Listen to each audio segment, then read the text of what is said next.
प्रदेश की जो सरकार इस समय आदरणीय श्री सुखविंदर सिंह सुक्खू जी के नेतृत्व में चल रही है, मेरा ये मानना है और आम जनमानस भी ये महसूस करता है कि सुक्खू सरकार हर किसी प्लेटफार्म के ऊपर फेल हुई है। और इस सरकार का अगर तुलना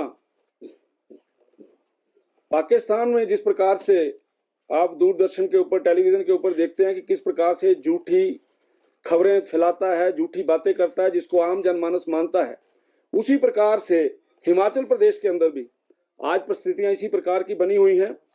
और मेरा यह भी मानना है कि जिस समय आज हम सब लोग देश प्रेम की बात करते हैं, वो इसलिए हम देश प्रेम की बात करते हैं कि जो देश का शासक है वो जनता के प्रति समर्पित है और जनता को भी ये लगता है कि हमें अपने देश के लिए खड़े होना चाहिए।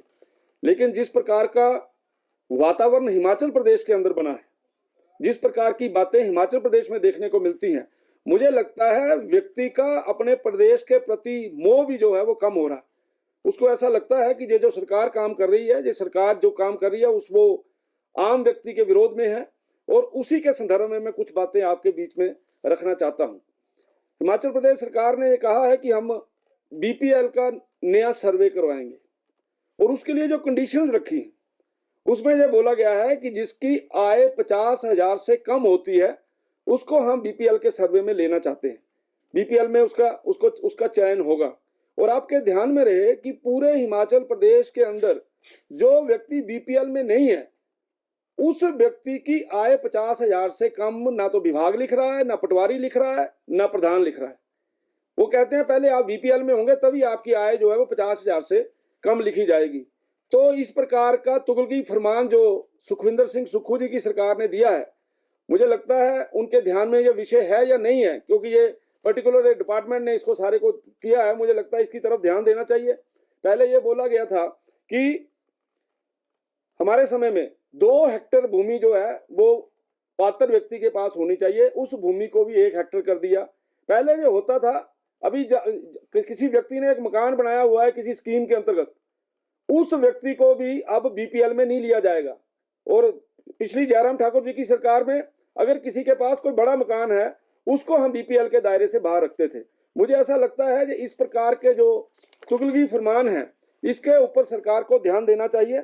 और यह भी देखा गया है कि जो पंचायती राज सिस्टम के अंदर पंचायतों की शक्तियों को कम किया गया है, वो शक्तियां जो है वो अधिकारियों को दे दी गई हैं। जैसे अभी एक आगे विषय आएगा कि सरकार का यू टर्न कैसे रहता है। ई टेंडरिंग का विषय आया कि जो पंचायतों के अंदर काम होंगे उसके लिए ई टेंडरिंग होगी।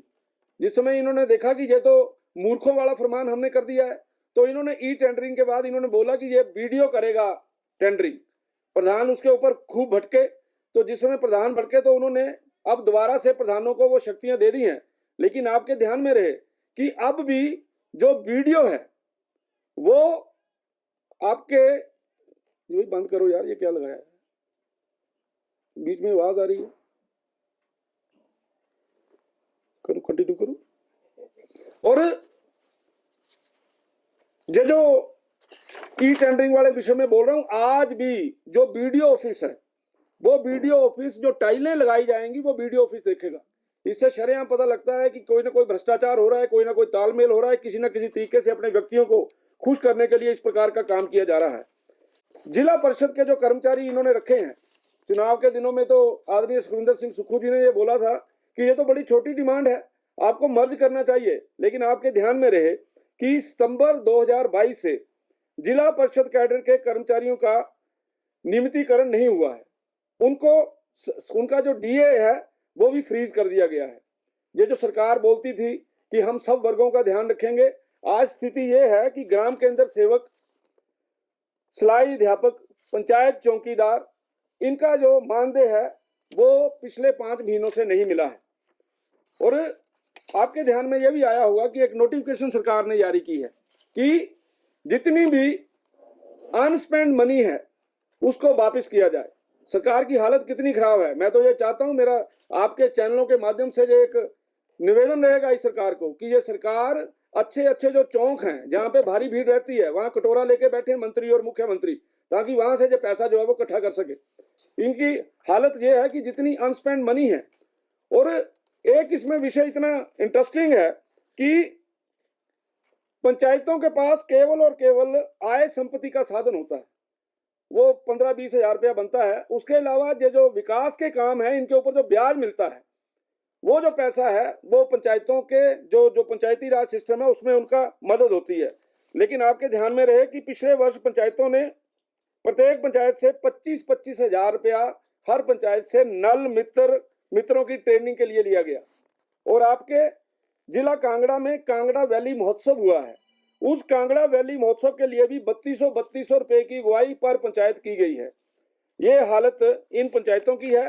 और अब ये बोला जा रहा है कि हम हर वर्ग का ध्यान रख रहे हैं, और हर वर्ग के ध्यान में सबसे छोटी इकाई पंचायत चौकीदार होती है। आपके ध्यान में रहे कि जिन चौकीदारों ने 10 वर्षों का कार्यकाल पूरा कर लिया है, उनको भी रेगुलर नहीं किया जा रहा, और 900 के करीब पंचायत चौकीदारों के जो पद जो हैं वो खाली पड़े हुए हैं।